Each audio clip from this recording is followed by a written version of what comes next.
Okay, so I'm back, and I'm really kind of happy to be back. I actually like teaching. As much as you might think that a person would say, "Oh, now I have to work again," I've really enjoyed working with my student teacher. She has been fantastic.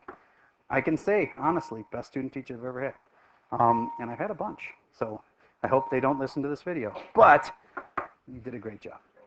All right. So if you had this, I know I saw her do this. She taught you how to kind of sort of multiply it out, but not have to do all the work. I want to know, what would the lead term be? Like if we multiplied this all the way out, it might end up being x to the third plus 6x squared plus 5x plus 21 or something like that. That's not the answer. But do you get all I care about really is the lead term? What would that lead term be? And would you please zoom in on it, because I'm old and have a hard time seeing, and turn it my way. Not just the number 1, that's the lead coefficient. I want the lead term, which would be like, 2x to the 7th, that kind of thing. That's it. Yes, that's it. 2 people have it right. Yup, yup, yup, yup, yup, yup, yup, yup, yup, yup, yup. That was correct, sir, if I didn't already check you, and that's correct. Good job. Yup. Okay. So I take that, which is x squared. You know that if you multiply that out, you get an x squared out of it, right? And at some point, you'd have to multiply it by this x. And the x squared would get times by the x, and you got x to the third. All right, that was a pretty easy one. Would you agree there's a 1 in front of it? A lot of people just thought the answer was 1. That's the lead what? Coefficient. The whole thing is called the term. That's called the coefficient, and that's called something else, the degree. I know from looking at this that my graph has to end going up. Why? CV. Why does it have to end going up? From looking at this, I can tell that. It's positive. You're correct. I thought for a second you didn't know, but you're right. Because it's positive, it's going up. Do you get that means if it had been negative, the right-hand side would be going down? That's how you can tell how a graph ends. If I looked at this one, I don't know much about it, but I know it's got a negative in front. I guarantee you the end of it is going down. Somewhere after all this craziness happens, it's going down in the end because of that. Have you ever thought about why? Why is it going down at the end? Do you get that x is going to get bigger and bigger and bigger and bigger and bigger and bigger? And do you get pretty soon this term is going to dominate all the others because it's put to the 5th? Whereas this term here, it's part of the deal, but it's only to the 2nd. Relatively speaking, it's not important. This guy, his power dominates, and so when you put something to the 5th, like let's say I put in x is 1,000, do you get it's going to be an insanely huge number? Then that gets times by a negative, which makes it an insanely huge negative number. Y will be an insanely huge negative number at the end. Okay. All right. Yes. I don't know. Can you? Yes, you may. Go ahead. All right. So you haven't seen that one in a while, have you? How about this? A little tougher. Lead coefficient and lead term, like the whole thing. The lead term. Write it. And this time, instead of showing it to me, I'd like you to turn and show it to the person next to you. Rows 1 and 2, the person right across from you. Rows 3 and 4, the person right across from you. See if you get the same thing as they do. And if you don't, talk about it briefly. So you might think the answer is 6x to the 4th. You'd be wrong, but you know, something like that.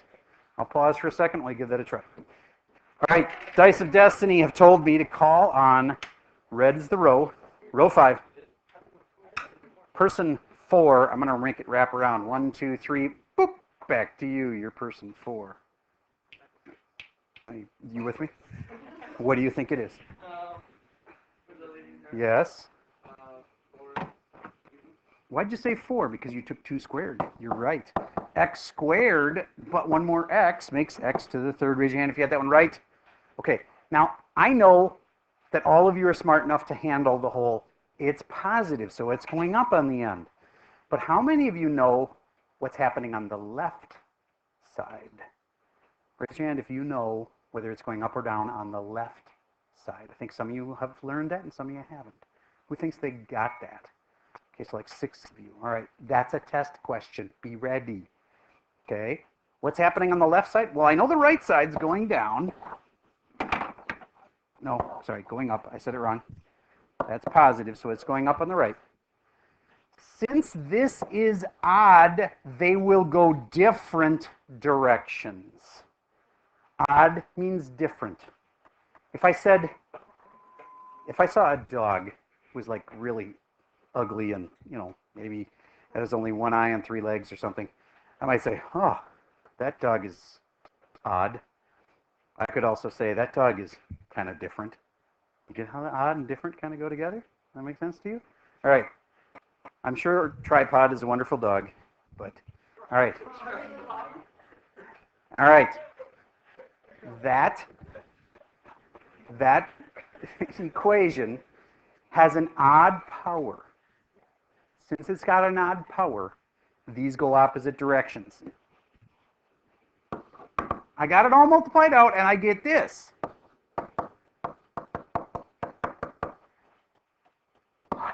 You should be able to go, oh, up on this end, down on that end. It should be really quick. Do you get that this one, since it's positive in front, what does that say about the end? Up, and then the left side? Down, because this is? All right. So you should be able to make a super quick sketch of this.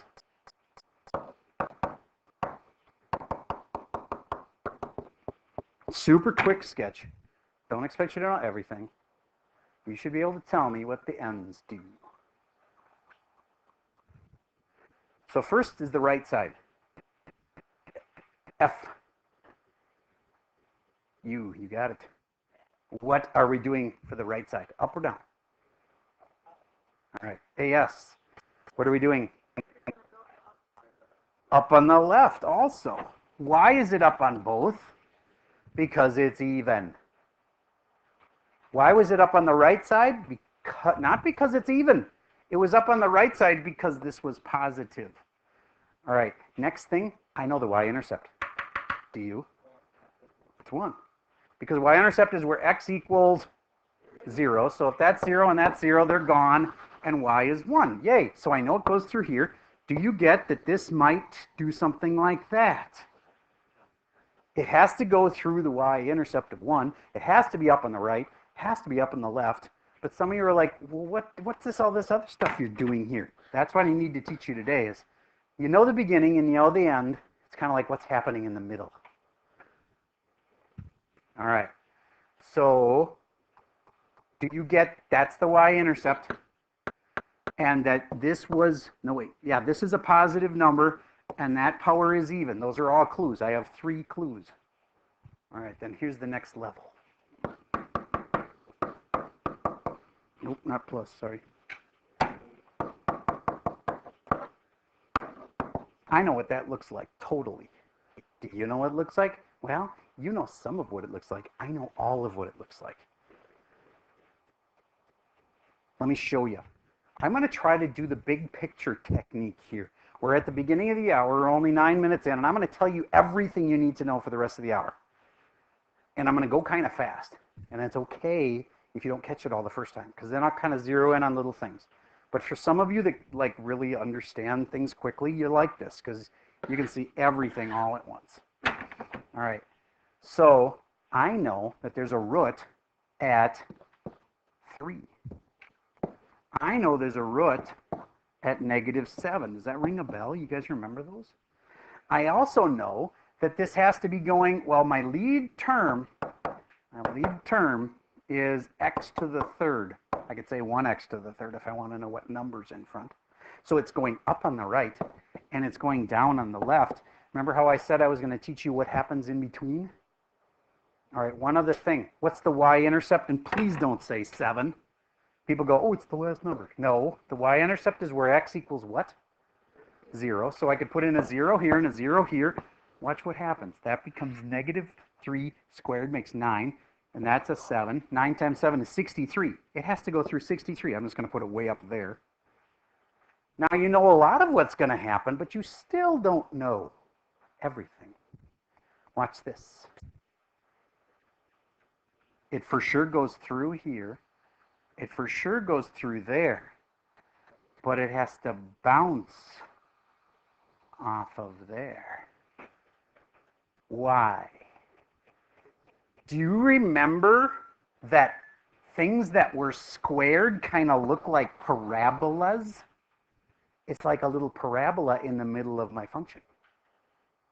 That's a way to think of it anyway. All right. So since it was squared, that means it's got a multiplicity. I'm throwing a lot of things at you. These are all the things you have to know. That's why I was like, thanks a lot for giving me so much to teach on my first day back. Multiplicity is 2. It's a fancy word. You get to keep it for the rest of your life. Multiplicity. That one's got a multiplicity of 1. Last, there's a name for this. That's called a bounce. There's a name for this. That's called just a pass through. It passes through there. And there's a third kind that I haven't got on here. And that's a very special one that you see in x to the third. Do you remember y equals x to the third? It kind of looks like that. That special curve where at this moment it changes from increasing at a decreasing rate to increasing at an increasing rate. That special curve there is called a triple multiplicity, multiplicity of 3, and it's also called a triple root. Okay, so that was a lot. So let's see if I've summarized this for you. That 2 there meant I had a bounce. The bounce was going to be at the 3. This one has a multiplicity of just 1, so it just simply passes through there. The y-intercept was where x equaled 0. This spot here was where x equaled 0. That's why I put a 0 here and here. And that's how you can tell what every graph looks like. And now I'm going to do one more for you.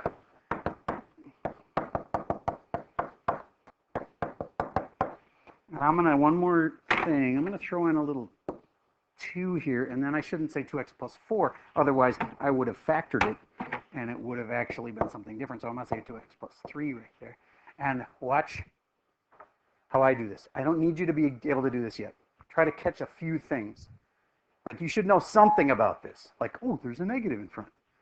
All right, so tell me something. I'll fill in the rest of the gaps, but you can tell me what you know. Row, still bouncing, row 4, person 5. 1, 2, 3, 4, 5, back to you. Serves you right for going out to the bathroom. One of the roots is at 1. Perfect, because of that. So I'm putting a spot here. Everybody do that, please. I don't want you to just watch me. I want you to write what we get. All right, now to make you realize that I'm not just going to use the dice of destiny. I want you. Tell me something. You must know something. Ooh, you're close. You're thinking about this one. So tell me a little bite-sized equation I could get, and it will involve a -3, but that's not the final answer. Tell me a little bite-sized equation I could write from that.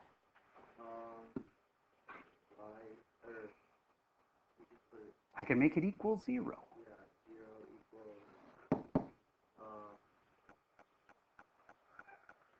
Don't overthink it. Just that. And the reason the negative comes in is because when you subtract 3 from both sides and then divide by 2, there you go. Now you tried to do something really tough, so I give you credit for that. You tried the hardest thing. All right. At -3/2, which is also known as -1.5, there's another root right there. Everybody put a dot right there. Something else that you know. Oh, just dice of destiny. Row 6, person 3. Right there.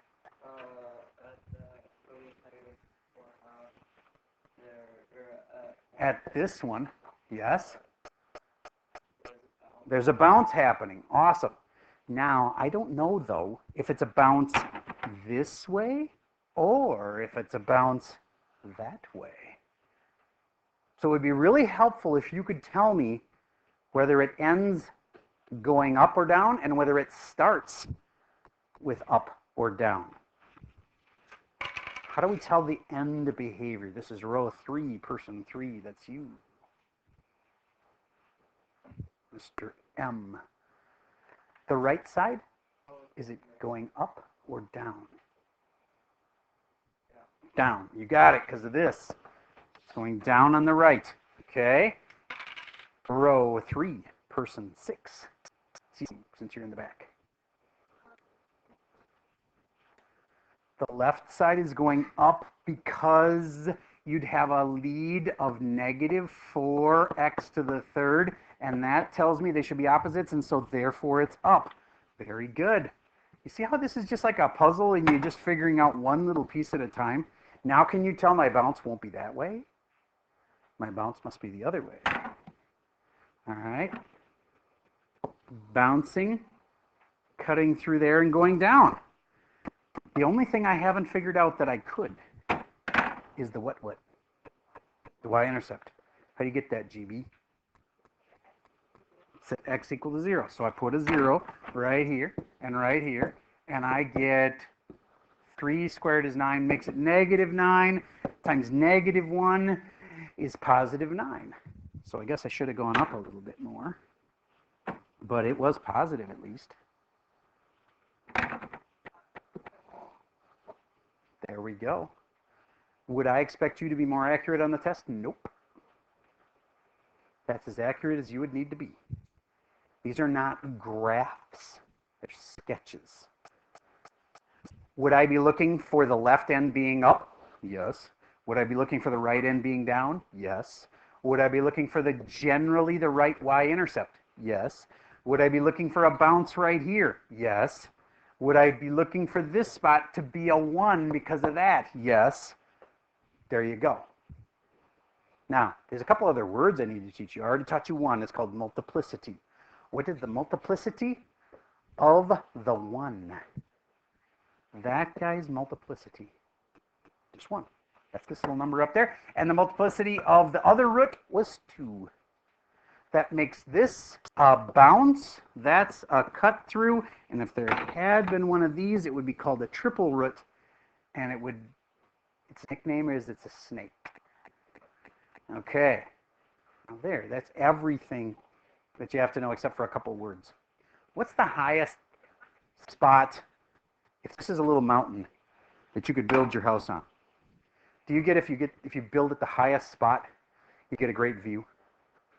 If you're like on a lake and you get a spot way up on like a bluff or something, you can look way down the lake. It's a really cool, good view. Do you see where you would build? Probably build here. And some of you are like, but wait, there's a higher spot. There is, over here. But do you get that that's never going to stop going up? So we say there's no max. So you can't find me the max because there isn't a max. How about this side? It's going down. That means there's no min. There's just this spot is special because it's called locally the maximum. It's called a local max. And last but not least, as you can imagine, somebody you transfer some knowledge and say that's probably called local min. I got it. There, I've taught you everything. Are you good at it? Probably not. But I've showed you everything that you theoretically have to know. I saw that cell phone. It goes out on my desk. You should. Oh, it's not a cell phone. It's a deck of cards. Put it away. You shouldn't have a deck of cards out. All right. Would you give me this? I bet that half of the class now can get every piece of this one right. Let's see. We'll find out.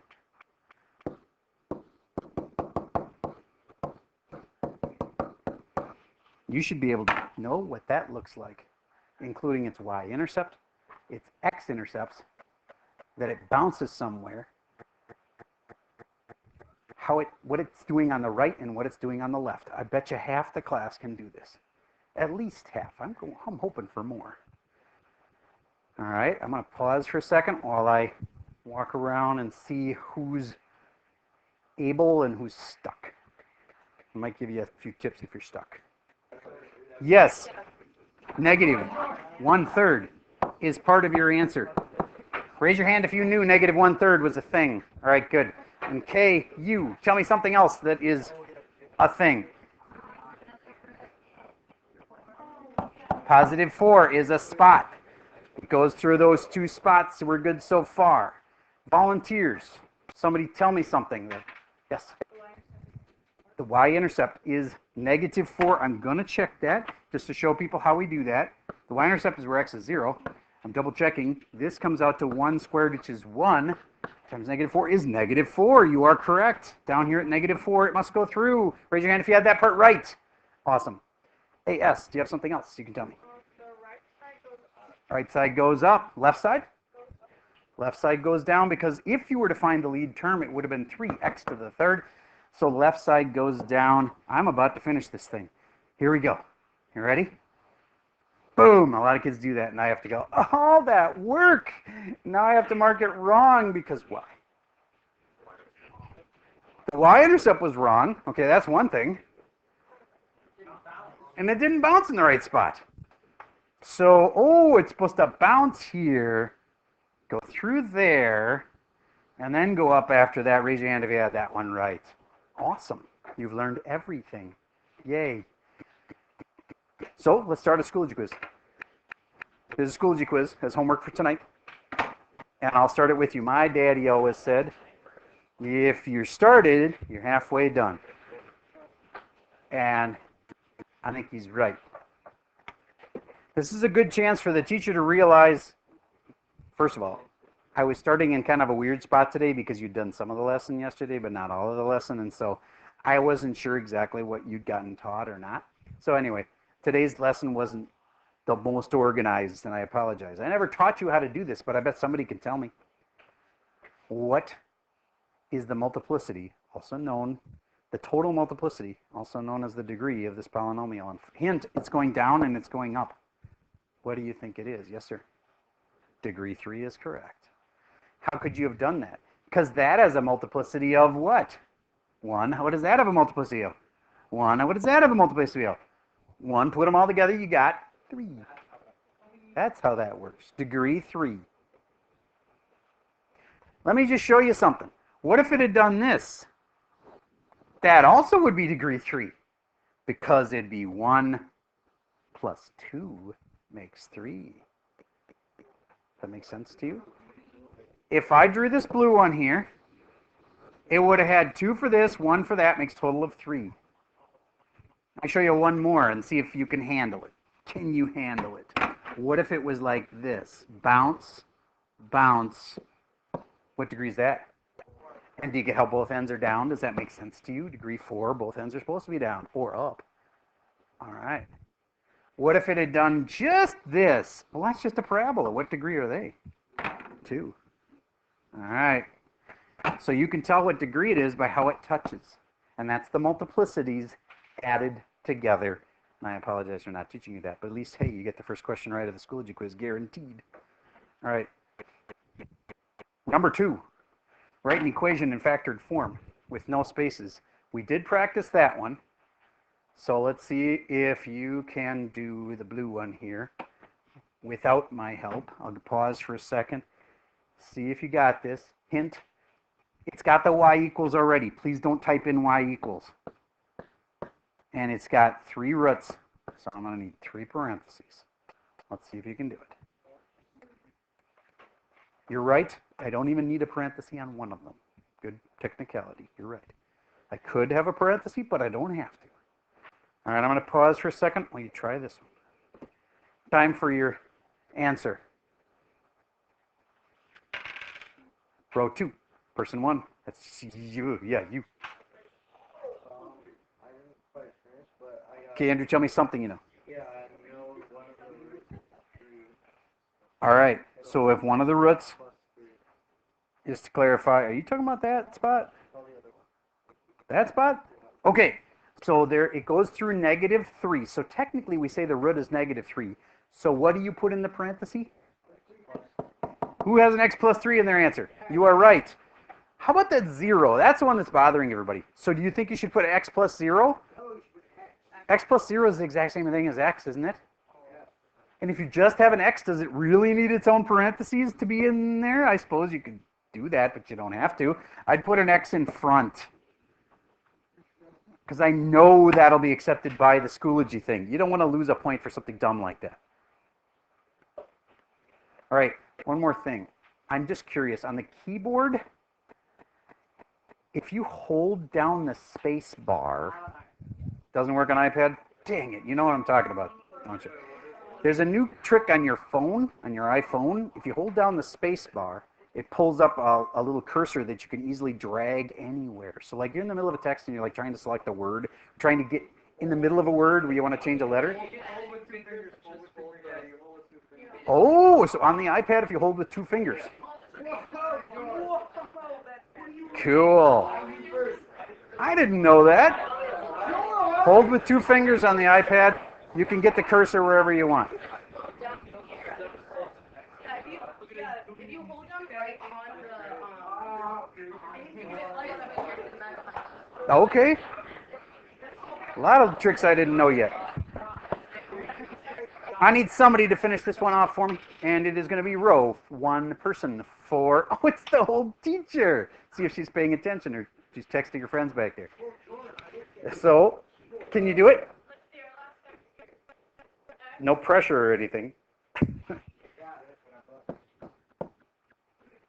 Bingo! Raise your hand if you had the same thing as we did. Okay, good. That should be right. Although I have to admit, with Schoology, I'm always a little like, did I do something stupid? You know, like a lot of kids in the other hour put in y equals. But I warned you, so, you know, you probably didn't. But it's easy to forget that, and then all of a sudden it marks you wrong. All right, let's move on.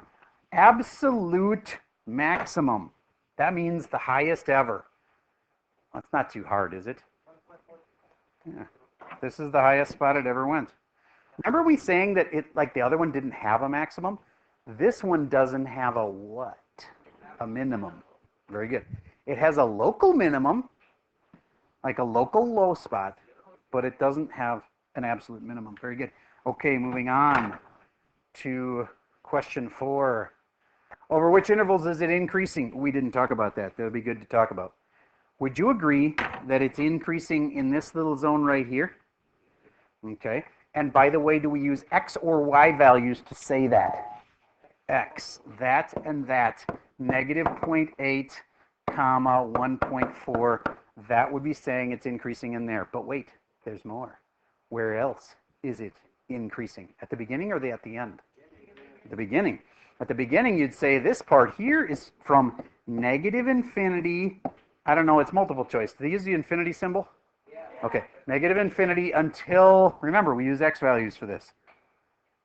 The x value to when it stops increasing was right there, so it's right there, so it's negative 0.8. There's 2 spots where it's increasing. Does that make sense to you? It's increasing in here and in the green zone here. Yes? So, like, you wrote negative 0.8 to 1.4, but right after negative 0.8. Ruh-roh. You are correct, sir. Sorry. In this little place right here, I screwed up. You're right. It's not from negative 0.8. Please correct me. You're right. But what's the right answer? From 0 to 1.4. I'm so sorry. If you chose the wrong multiple choice because of me, fix it. Because you can still do that before you hit submit, right? All right. Sorry about that. You're right. Where it started increasing from was 0. Here to here. Oopsie. All right. Moving on. Nothing to see here. Clearing off all my mistakes. Okay, on to this one. What type of root is that? Well, if you asked me single, double, or triple, that'd be one answer. If you asked me cut through, bounce, or snake, which one is it? I can't see the multiple choice answers. Single, double, triple?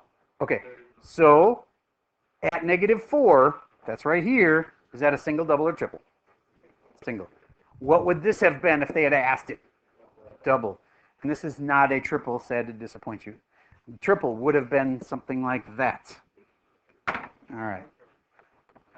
All right, I think you're deep enough in now that you're likely to be able to finish. So the rest of the time is work time / I got to give your tests back. So the assignment is the Schoology quiz, and that's all we have for today.